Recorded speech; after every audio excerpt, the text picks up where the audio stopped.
reading that.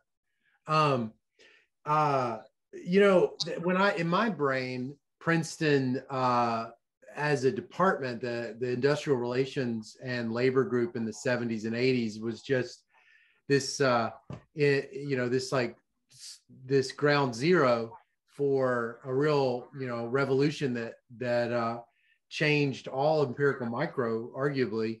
And there's this quote that I remember. I'm not going to get it right, but a journalist went up to Dizzy Gillespie and said, why did you set out to create bebop? And Gillespie said, I didn't set out to create anything. I was just making music.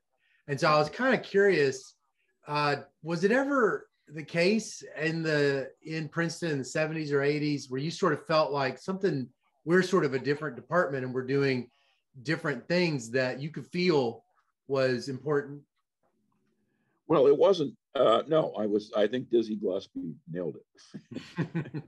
Yeah. I think we're doing what we thought we should do. It is true.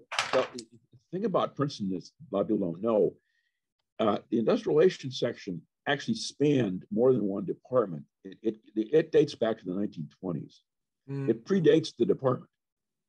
The Department of Economics at Princeton was not created until 1960. Oh, it was originally a Department of Economics and Sociology. And the university at that point decided there should be a separate department.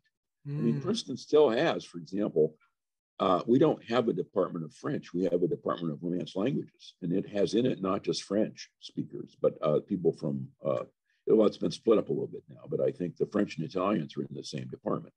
They call themselves that, French, even if they're not from Italy or France. So there was the industrial relations section had been well financed, had been endowed, and it was going really before the department. And it created a kind of a umbrella with very good financing. I mean, we brought in money from the government too, but it created a financial umbrella so that people were able to really do what they wanted. It's still true, by the way, and not have to be too concerned about where the money comes from if you want to collect data or do something. So it's not an accident that a lot of people were willing and able to start collecting data who were connected with it, because we didn't have to worry about where we were going to get the money from.